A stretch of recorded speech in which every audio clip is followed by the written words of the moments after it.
It is February 4th, 2011, and this is the weekend edition of SC Center.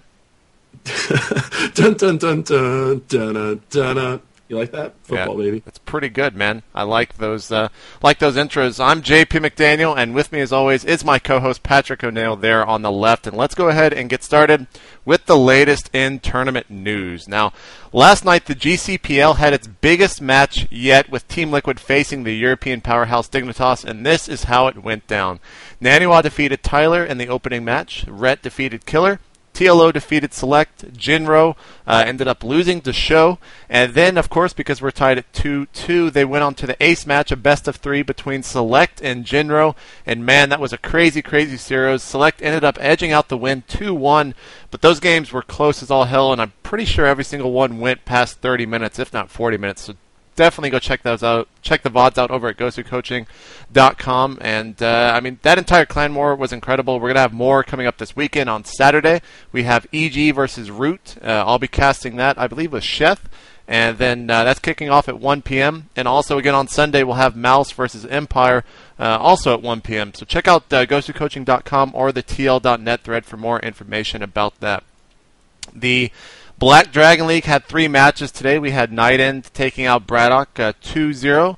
Straylock defeating Lelouch 2-1. And DeMuslim and White Raw were supposed to play, but it was postponed because of DeMuslim's wrist, which he, of course, did break in that bar fight brawl or whatever. The Muslim, you're retarded, is how that goes. We've got Complexity Gaming's The V tonight with Sheth, who of course defeated Tyler last week, I think in a 4-3 series, and he's going to be going up against NRG's DDE. That kicks off at 6 Central tonight. You can find the TeamLiquid.net thread, or just go over to Complexity Gaming's website at complexitygaming.com. Dogsy's monthly C tournament goes live tonight at 11 Central for a $600 prize pool. Open signups for this. You can find more information at teamliquid.net in the description. The Project X 4,000 1v1 tournament, or $4,000, 1v1 tournament kicks off at 8 a.m. tomorrow morning, and this is a 64-player LAN event in Calgary, Canada. There will be a live stream for this, so you can tune into that. Visit projectxlan.com to learn more about that.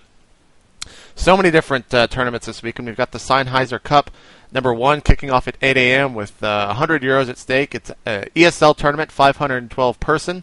For more information, check out the TL thread in the description, or go visit one of ESL's billion websites that they seem to have. We have the TeamSpeak TL SC2 Open number 12 kicking off at 8:25 a.m. I think that's when signups go live, so the tournament should be starting around 9 tomorrow morning. It is a 1,024 open tournament held on the European server. Winner gets $200 and qualifies for the Poker Strategy TSL number 3. Of course, I think second and third also do get points towards that qualifier, so pretty big tournament. Definitely want to check out that. I believe Wheat and Chill will be casting the semifinals and up. More information, of course, on teamliquid.net. The EU Craft Cup starts Saturday at noon. It's a 1,024-person tournament on the European server.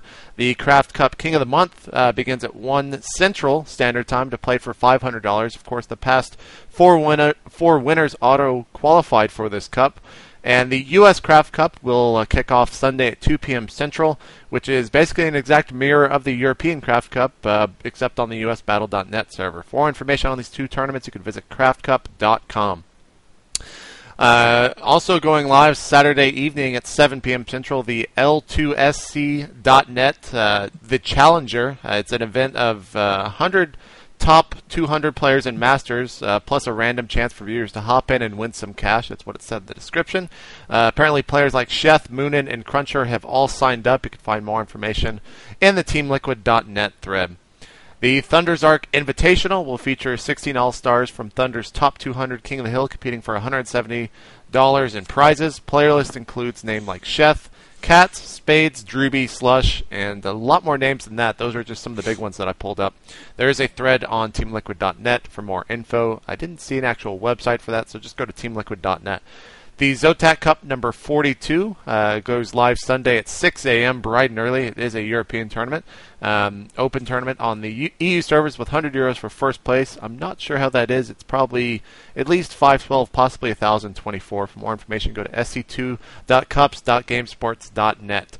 And the Go for SC2 number 79 begins Sunday morning at 7 a.m. And it's another Open Cup with winners receiving €200 and an invite to the monthly finals for a chance at €500. More information, teamliquid.net.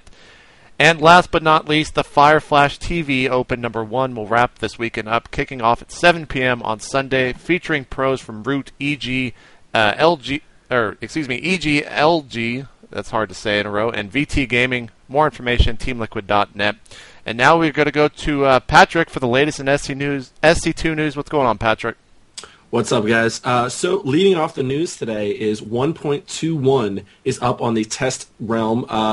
No balance changes, but the big news is that 5 new maps are being tested for ladder, and most people were initially excited about this. They assumed that they would be GSL maps, but in fact they're 5 completely new maps. So the community's kind of split on this new map pool split, and the people are worried, will this mean that the ladder and the GSL map pools will be different, and what does that mean for Code 8 qualifiers and whatnot? We're waiting for Blizzard to clarify on that. Moving on, the biggest game yesterday, even with the Dignitas and Team Liquid games which were awesome, by the way, you should watch them all. The biggest one, the one that got the most attention, is Idra played MVP in a 35-minute slugfest on Shakura's Plateau. Idra was streaming the whole thing. He was playing ladder. I'm going to have the link for that in the description down below. I recommend everyone watch it. It was a really, really good game. That series was incredible. That was like a 45-minute game, I think. I caught the very tail end of it, and then Idra went off stream, and I messaged him. That was probably the craziest game. He's like, I got lucky in the beginning, but you'll just have to watch and kind of see what he's talking about. So it was awesome. It was awesome, and like I said, it's gone viral. It's set off a whole new wave of love in Idra's fan club. Some dude, in honor of this, went through 500 pages of Team Liquid bans and found out every time Idra was banned, and it was really awesome. It was cool. Next time, DreamHack 2011 will have a €170,000 prize pool. The specifics have not yet been announced as far as what game and what event, but that's still pretty giant and just another step forward for esports in 2011. In other news, my buddy Andrew Clark over at ESFI World has been talking to people in the GOM Foreigner House, people like Torch, Space, and he talked to Moonglade, who said that things were going well, but the GOM Foreigner House still doesn't have any PCs. Uh-oh. And yeah, they spend 8 to 10 hours a day practicing, but they have to do it in the local net cafes where they're, making each other coffee and stuff. They seem to be in good spirits, but hopefully they get those PCs there soon, or else, I don't know. It seems like a strange situation to have. In other news, the Day 9 Daily number 254 went off. It was Nama versus Damaga, a Zerg versus Terran. This was a choose-your-own-adventure where Sean polls his audience to see, well, he did it to see what game they wanted to watch and then what decision they would make as the game went on. It was a little crazy thing.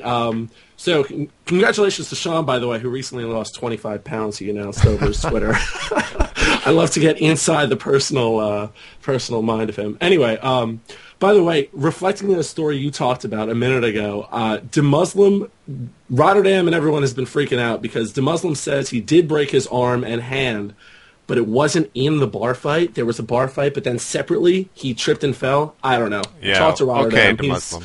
Right. I mean, I don't know. It seems he happened to get drunk and he happened to get into a fight, and on a separate occasion that same night he broke his arm. Whatever. I don't know.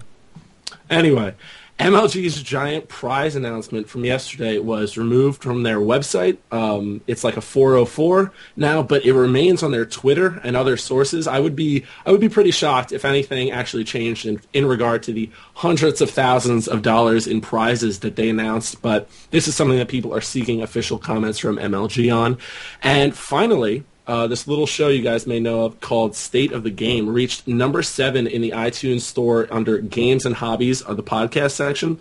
Not a bad accomplishment. Anything to say about that, JP? I actually was linked to that by one of the listeners, and I really couldn't believe it. I thought he was like pulling one over on me, try to Photoshop that or something, but that's actually really incredible. It's great to see the podcast doing that well, and great to see fans enjoying it as much as we love producing it. So we'll be doing that now every Tuesday at 10:30 p.m. Central, so you can tune into that live or catch the VOD, of course, on iTunes.